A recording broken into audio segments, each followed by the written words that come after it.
It's been just over a month now, but I finally managed to upgrade all the major components of this base using the new technology that the Thalia have made available to us. As a result, things now look a little different, but everything now runs a little faster and more efficiently than before. I've even had time to improve the Gatling turrets based on the scans the Thalia took of the hostile aliens during their last battle with them. And I have to say, the new turrets are now a lot more reliable and less prone to the ammunition feed jamming issues that plagued their predecessors. I'm also pleased to announce that work on a larger spacecraft that I plan on using to get into orbit and take the fight to the hostile aliens is coming along in leaps and bounds, and should be completed in a matter of days. The ship itself is based on an original design for a state-of-the-art USAC single-stage-to-orbit interface craft, or STOIC for short, that we first used at the end of the last war during the Battle for Mars, but it's been heavily modified with the addition of plasma and particle-based beam weaponry, prototype energy shields, additional landing gear, and a few more additions to make surviving the long trip back to Earth a little easier. Speaking of which, a few days ago, Benson made use of the star charts that the Thalia gave us, and, along with his own observations of the night sky, he was finally able to pinpoint our exact location in the galaxy. Weren't you, Ben? That is correct, Commander. Based on the navigational data obtained from the Thalia and the position of the surrounding stellar objects, there is a 96.3% probability that the planet we are currently on is Tau Ceti F. That's right, Ben, and if this really is the Tau Ceti system, then that means we're about 12 light years away from Earth. Yes, Commander. 11.905 light years to be precise. Yeah, whatever. It still means we're a long way from home, though. And even though we fitted our ship with a new jump drive that uses enhanced Thalia technology, it will still take us a hell of a long time to get back to the Sol system from all the way out here. What does puzzle me, however, Ben, is that I was always told that the Tau Ceti system probably didn't contain any habitable worlds like this one. In fact, I was pretty sure I was told that Tau Ceti F was supposed to be some kind of freezing cold super-Earth that was around 4 to 6 times the size of Earth itself. That is correct, Commander. However, the data appears to have been inaccurate, but that is entirely possible as it was gathered many years ago, using an older method which analyzed the star's variations in radial velocity. It would not have been able to filter out the moons orbiting this planet, nor would it have been able to analyze the planet's atmosphere in any significant detail, in particular how the increased CO2 levels have affected the overall ambient temperature. Yeah, I suppose so, but that's still one hell of a mistake. And it does make me wonder how many other alien worlds like this are out there. Anyway, I better get back to working on this ship.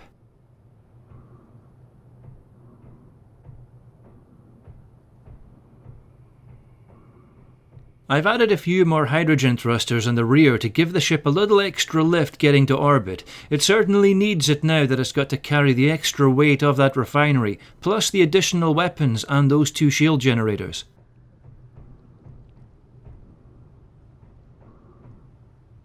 In fact, it pretty much looks like all those hydrogen thrusters are complete. All that's left to do is finish off all those ion ones. The only problem is that means I need to get some more platinum. And, since we can't find any on Sabiro, that means I've got to use the Aerospace Fighter to take another trip to that nearest moon again. Which also means I risk running the gauntlet of those hostile alien spacecraft up there. There's still around 6 of them up there, at least that we're aware of, and one did try to pursue me last time. Unsuccessfully, of course. But I do need to be aware, however, that they'll be expecting me now and may try to intercept me again. But I'm getting ahead of myself. Before I reach the nearest moon, there's something I need to investigate first. Councillor Zorak informed me a few days ago that their sensors have detected 2 small objects in orbit around Sabiro. There we go, 2 small objects detected in orbit. I've added them as a waypoint so it's easier to track them on the HUD. They're both quite small, so my guess is that they're either drones or spy satellites placed there by the hostile aliens. Either way, I'm going to take a quick look at them on the way to the moon and, depending on their defences, neutralise them if possible. The thing is, those things have only just been detected now, but we've no way of knowing how long they've actually been up there. Anyway, let's get airborne. I've got to be particularly careful when I'm entering and exiting this hangar, as this ship barely fits through these doors. I suppose I could trim away some of those armour blocks at the sides, but that would leave those engines worryingly exposed and it would make the ship less aerodynamic. And besides, leaving the ship the way it is makes landing back in the hangar far more interesting. Maintaining heading 125, slowly increasing velocity and gaining altitude.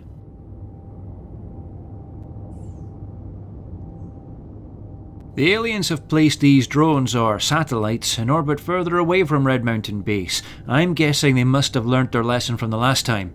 I might still be able to shoot one of them out of orbit using another surface-to-orbit missile, even from over there, but it would be harder, especially if they try to evade. But that might end up just being a waste of resources. It would be easier just shooting them out of the sky using this fighter instead. But saying that, I've not gotten close enough yet to find out how well armed these things are. There's a very good chance I may have bitten off more than I can chew. I guess we'll just have to wait and see.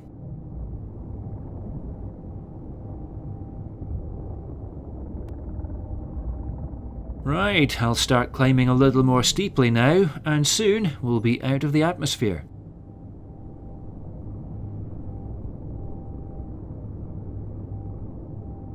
This Aerospace Fighter does come equipped with 2 Gatling guns and 2 rocket pods, so while it may not be the most heavily armed fighter out there, it certainly still has enough firepower to ruin somebody's day.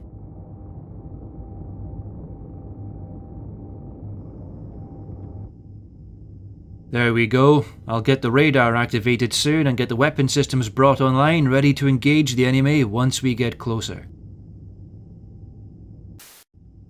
We're just over 12 kilometers away from those objects now, so we should be getting a visual soon.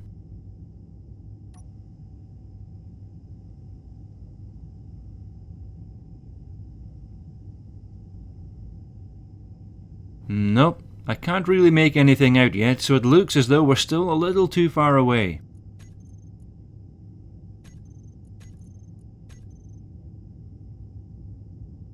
The radar is definitely picking them up as I've got those 2 blue blips on the front of my HUD, but they're bouncing around all over the place. It's almost like I'm getting some kind of interference. Ben, what's your analysis? Commander, it appears as though our radar is being jammed. The source of the ECM appears to be located in the direction of the moon nearest Sabiro. Well, that's interesting. Are you telling me that that signal is coming from the moon, Ben? Unfortunately, I am unable to locate the exact source of the ECM, but it would appear that the signal is originating from a location that is closer to us than the moon itself. Yeah, well that strongly suggests that one of those alien ships out there has an ECM system on board that's capable of jamming our radars. And it would certainly explain why the one at Red Mountain Base keeps cutting out. I just had another quick look at those 2 ships using the camera, but they're still too far away to make out clearly. I just need to get a little closer.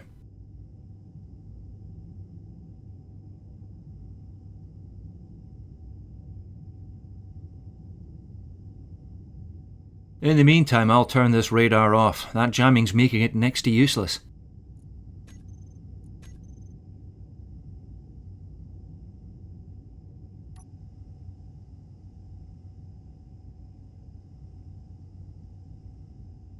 And I've lost them. That's okay. I'll just come out and put the GPS coordinates back on the HUD again.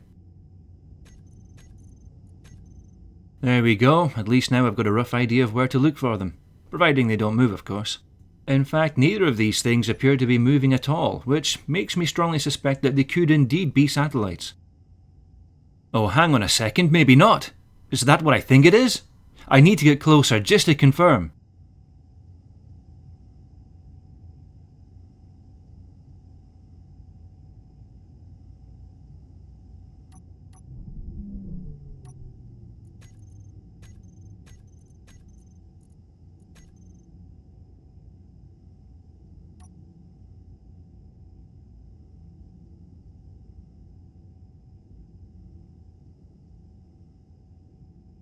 I have a feeling it is.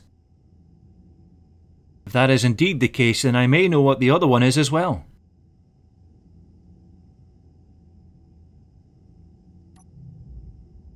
Haha, it is! It's the Grazer! Ah, of course. When the Prestinium misjumped and lost power, the connectors would have unlocked, and because the ship was spinning, the Grazer and the builder must have been thrown clear. It's a miracle he managed to stay in orbit and didn't fall into the atmosphere and burn up. Thankfully, I'm not seeing any damage, on the Grazer at least. Speaking of which, I'd better check up on the builder.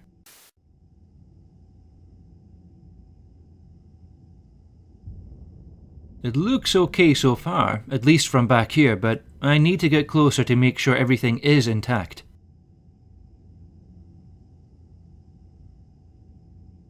Yeah, it actually looks okay. If there is any damage, it's certainly not significant. I'll swing back around and check the other side.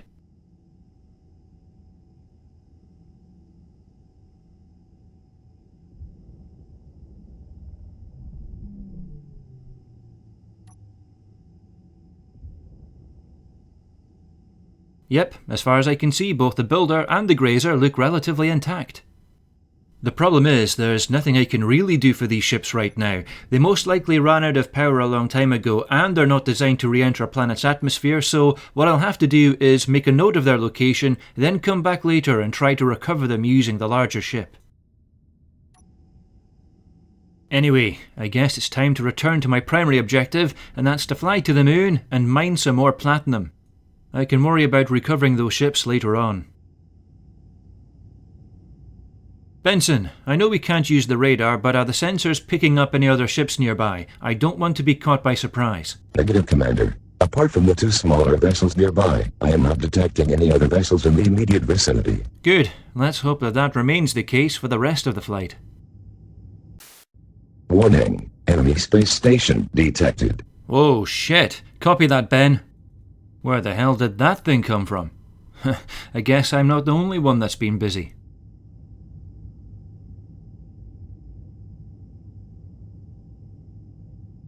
I can't really make it out from this distance, which thankfully means that it's not a big space station, but I can see another vessel nearby that appears to be guarding it. Well, at least that explains where the jamming signal is coming from. Interesting. This must be some form of temporary base of operations that the hostile aliens have constructed. It's odd that they've chosen to build a space station though. I thought it would have made more sense if they had a large ship to use as a base of operations. Unless, of course, that was the one that we shot down using the missile, but I have my doubts. It just seems a little unlikely that they would commit something so important to an orbital bombardment of all things. Unfortunately, I'm going too fast and I'm too far away to change course to investigate it right now. Besides, I don't want to draw any more attention to myself than I already have. I'll try and take a closer look at that thing on the way back to Sabiro. Ben, what's the status on that ship defending it? Caution, Commander. I have detected two escort-sized vessels in the vicinity of the enemy station. One appears stationary, but the other has started to turn towards us. Damn it, that means we've been spotted. Well, I half expected as much. And I guess that's our cue to get out of here as quickly as possible. We're starting to approach the moon now. Ben, is there any sign of pursuit from any of those hostile vessels? Affirmative, Commander. I am detecting a thermal signature matching that of one of the enemy ships, approaching from bearing 177 by 179, almost directly behind us. Distance is approximately 52 kilometers, but the vessel appears to be slowing. Roger that, Ben. That's what I was afraid of. But if it is slowing down, then we might be able to lose him once we land on that moon surface and cut our engines. This particular moon actually has a thin atmosphere, so if our pursuer only has ion-based engines, then it's unlikely that he'll be able to follow us down. If he's got a hybrid engine configuration, however, then this could be a very interesting mining expedition indeed.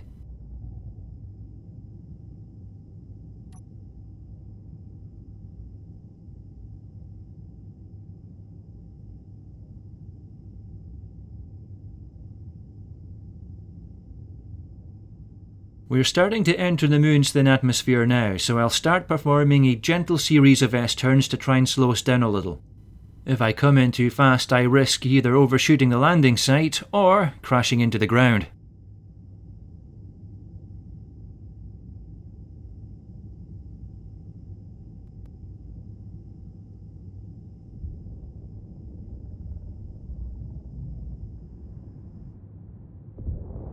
There we go, that's perfect. I'll head towards the place where I found the platinum and started mining it last time I was here. I should have the waypoint saved on the computer. There it is. Right, let's go.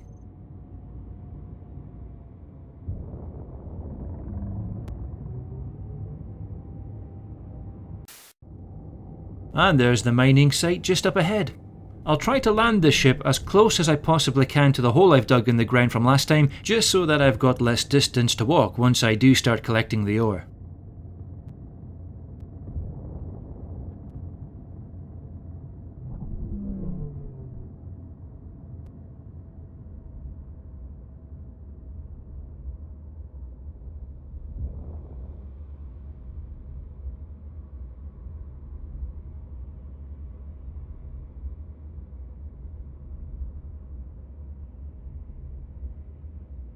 There we go, touchdown.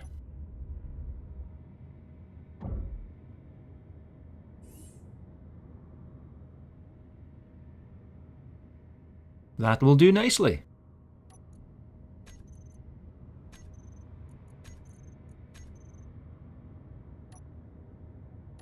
Just make sure I've not forgotten anything.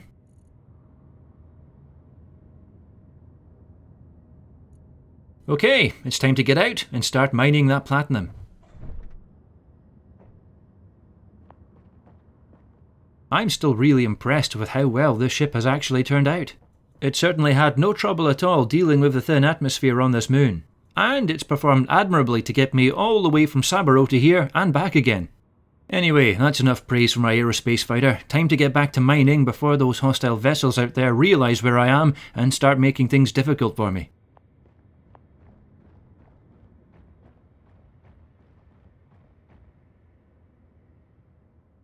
Unfortunately, this platinum vein is buried quite deep underground. I had to dig down for about 100 to 150 metres before I eventually found it. Most of the time taken up during my mining expeditions is actually from travelling up and down this tunnel rather than from the mining itself.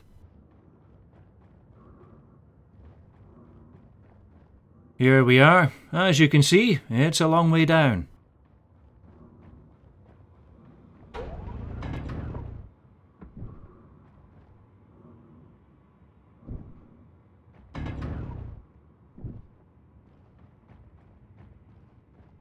Luckily, getting back up to the surface isn't too difficult. Unlike on Sabiro, the low gravity on this moon means that I can jump higher and further, so bounding up these tunnels is relatively easy, and actually quite fun sometimes.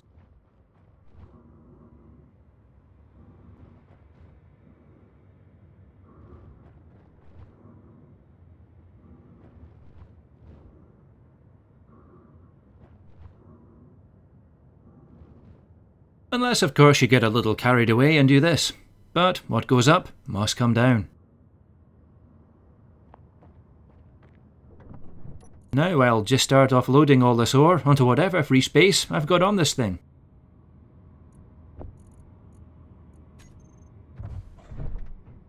And hopefully, after 5 or 6 more trips like this, the ship should be full of platinum. I should have enough platinum now to fill up the rest of the cargo space on the fighter, and once I've done that, we'll return to base and process it in the refinery.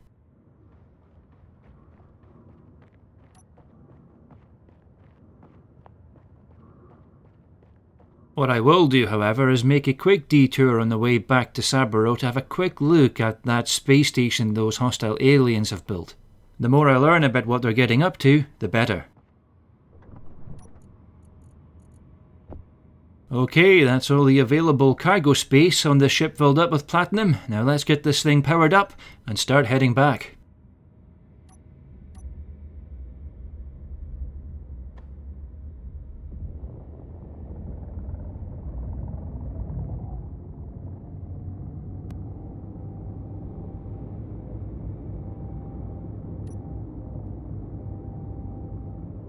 Taking off is so much easier when you've only got 1/4 of an Earth gravity to fight against. The only thing I have to worry about from here on in is re-entry into... Warning, Commander Robertson. An enemy ship has been detected. Copy that, Benson. I see him. That sneaky bastard. He must have been sitting up there, powered down, just waiting for me to take off. We're heading straight for each other, so I've just turned 90 degrees to him and I'm slamming on full thrust to put as much distance between us as I can before I get into range of his weapons. I've got no idea the kind of firepower they've got at their disposal, and I'd rather not find out the hard way. Warning, enemy weapons fire detected. Damn it. No damage. Well, that's good. It looks like he missed. We must have been just at the outside of his weapons range and no more. There it is. In fact, that ship doesn't look very big at all. It's barely half the size of the one I'm building back at Red Mountain Base. I wonder if I might be able to destroy it. It would certainly make them think twice about trying to intercept me in future, but I need to take a closer look at it first, just to see how heavily armed this thing really is before I commit to any sort of attack.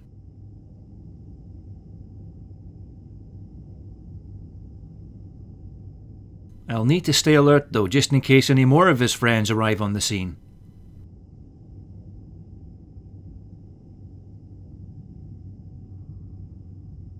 The only thing is, I have to bear in mind now that this ship is going to be a lot more sluggish now that its cargo hold is filled with platinum, which means I'm not going to be able to do a lot of the fancy maneuvers that I used to.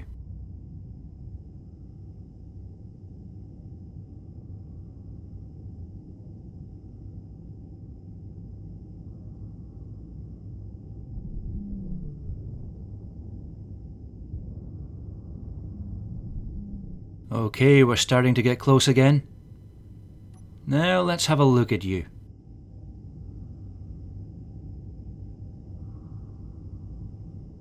I can see what looks like at least 2 weapon turrets, or pylons, but I can't really make out what they are.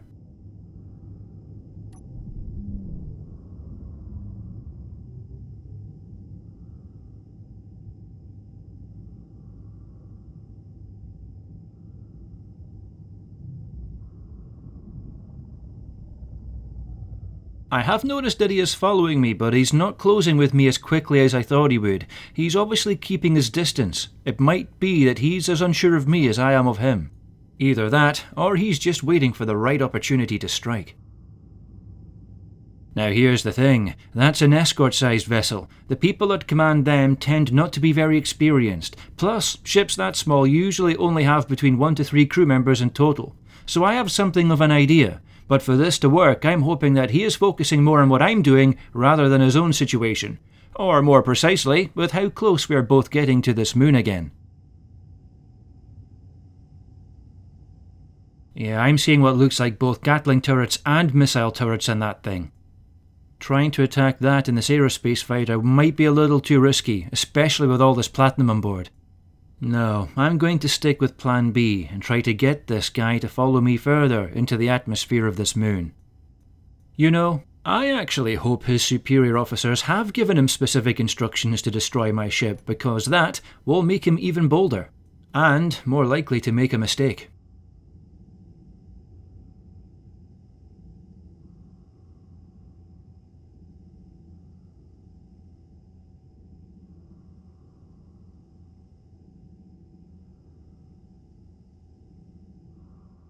Come on, you son of a bitch, just a little closer.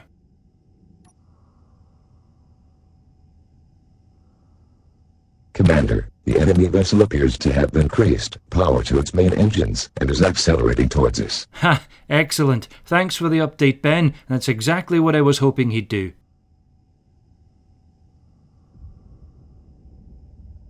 That's right. Come on, you red bastard. Chase me.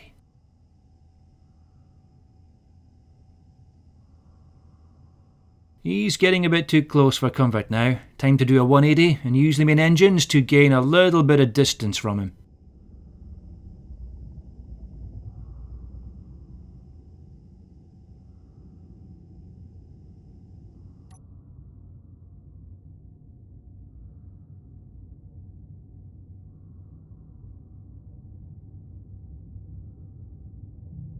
You can see that he's trying to fight the gravity, but he's still trying to follow me.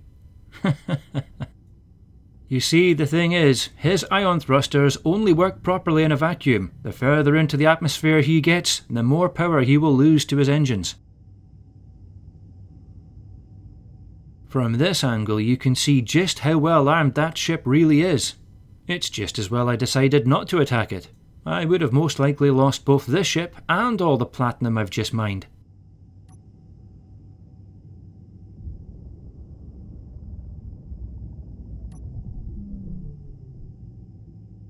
I'll need to try and keep on top of my own situational awareness though. The idea is to put his ship in jeopardy, not mine.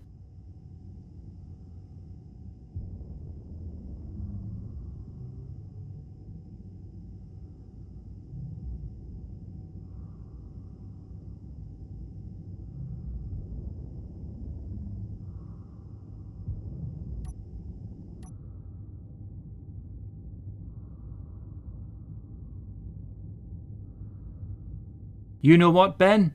I think he's just realised he's brought his ship too close to the moon.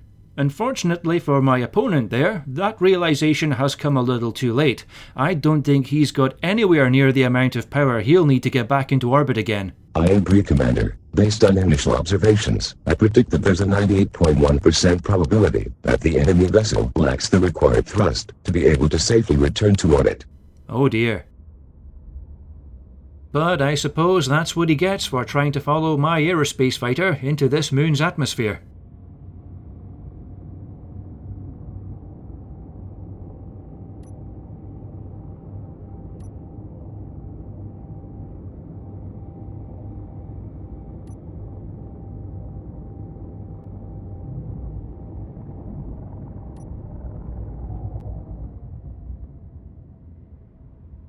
Well, as I did say earlier, what goes up must come down.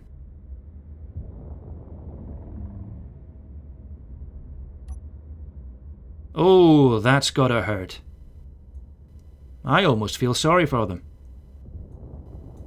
You know what, my curiosity is getting the better of me. I'm going to go over there and investigate the wreckage and see what it was we were up against. That's if there's anything left to investigate, of course.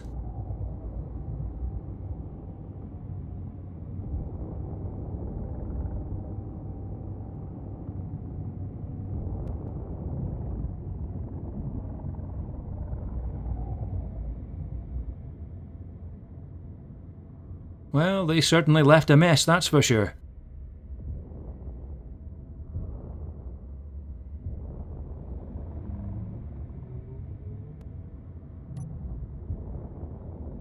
Some of those weapons look intact. I'm going to set the ship down and take a closer look.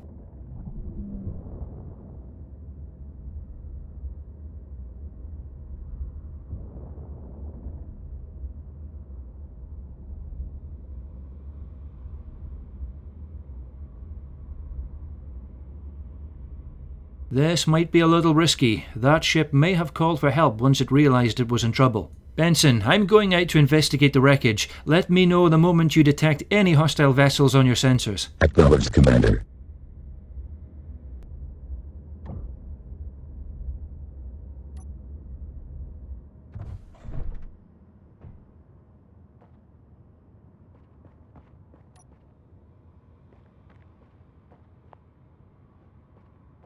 Good, because the power plant's destroyed, all the defences are offline.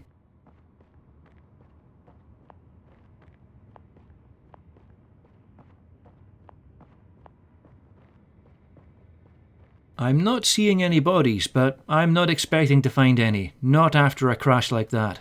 What is bothering me though is just how human this ship looks. It's not just the weapons, it's also the conveyor systems and even the connector. It's actually quite eerie. I would like to take some samples from this thing to analyse back at Red Mountain Base, but I don't have the cargo space, and I need that platinum.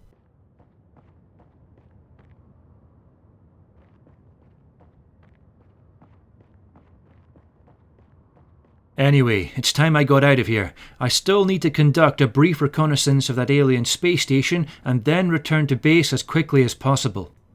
The longer I remain out here, the more likely it will be that more of those alien ships are going to appear in orbit, and this aerospace fighter wasn't meant to fight its way through a blockade.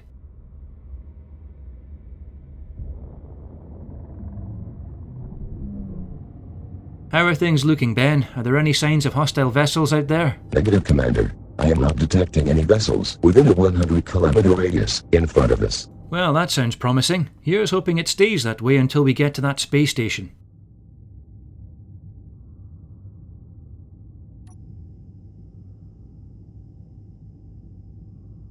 Once we do get up to a decent velocity, it'll be harder for anything to intercept us, unless, of course, they have some seriously powerful engines and are able to make some pretty drastic course corrections.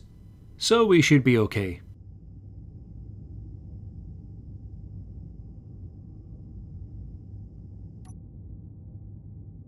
In retrospect, maybe I should have marked that crash site with a waypoint marker. But something tells me I'll get the chance to study the wreckage of a lot more of those ships in the very near future.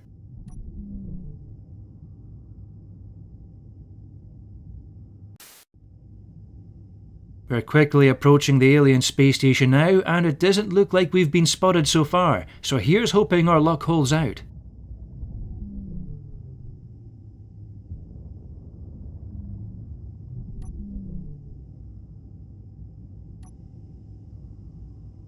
Once again, I can see the space station itself, and also what appears to be another one of those escort-sized craft, just like the one we played cat and mouse with back on that moon. I'm adjusting course slightly, just to bring us a little closer to the station as we pass by. We'll only be passing it once, and I want to make sure we get as much information as we possibly can.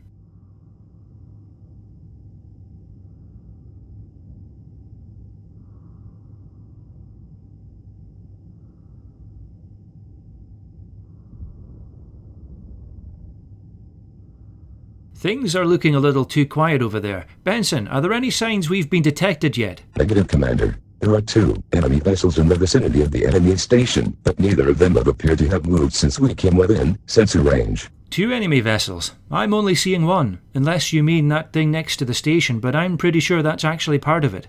Ah, never mind, I see it. It was just a little further away from the station than the other one was. Commander, there does appear to be a separate grid next to the station, but it does not appear to be connected to it, nor powered. Really? Well, that's interesting. Maybe it's a ship that's been powered down and is in the process of being repaired. Once we get a little closer, we might be able to tell.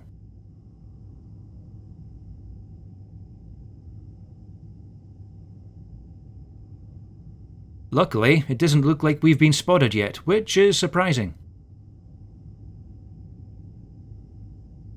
Oh shit, that's not just a space station, that's a shipyard. That third object we spotted is actually a vessel that's undergoing construction. Ben, what's your analysis? I agree, Commander. The enemy station does appear to resemble a small shipyard. The object that is contained within appears to share characteristics that matches the engine housing that we saw from the hostile vessel that previously attacked Red Mountain Base from orbit. Those bastards! They're trying to build another one.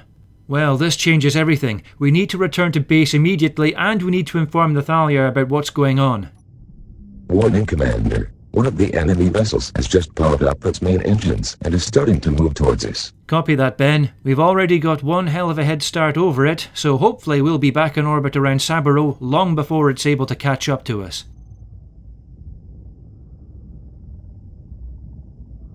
Damn it. This really is a game changer. It's bad enough that we were going to have to take on an enemy that outnumbered us, but an enemy that can also replenish its losses is going to be a tougher challenge for us to overcome. Ideally, we need to attack and destroy that shipyard before that ship inside is anywhere near completion. The problem is, our own ship isn't exactly complete either, and it's certainly not what I would call combat ready. Not yet, at least.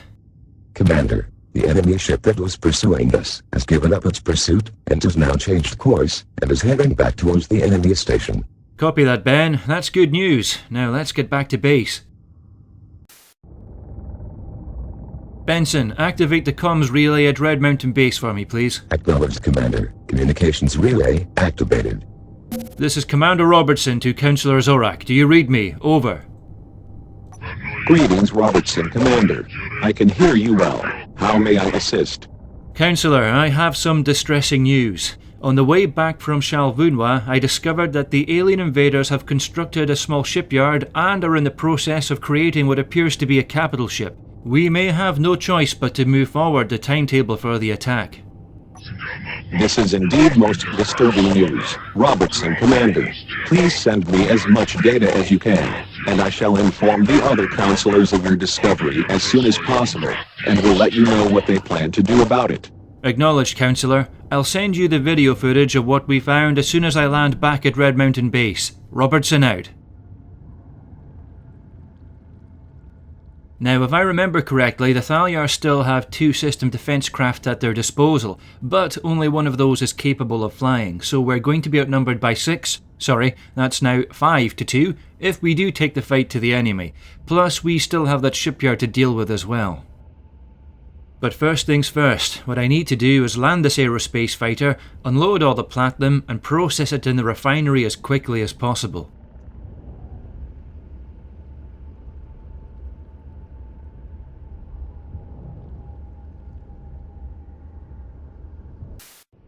Okay, that's all the platinum offloaded from the fighter, and the refinery is processing it as I speak. I'm painfully aware that it's now essentially a race against time to get as many of my large ship's ion thrusters built before I'm forced to commit it to battle.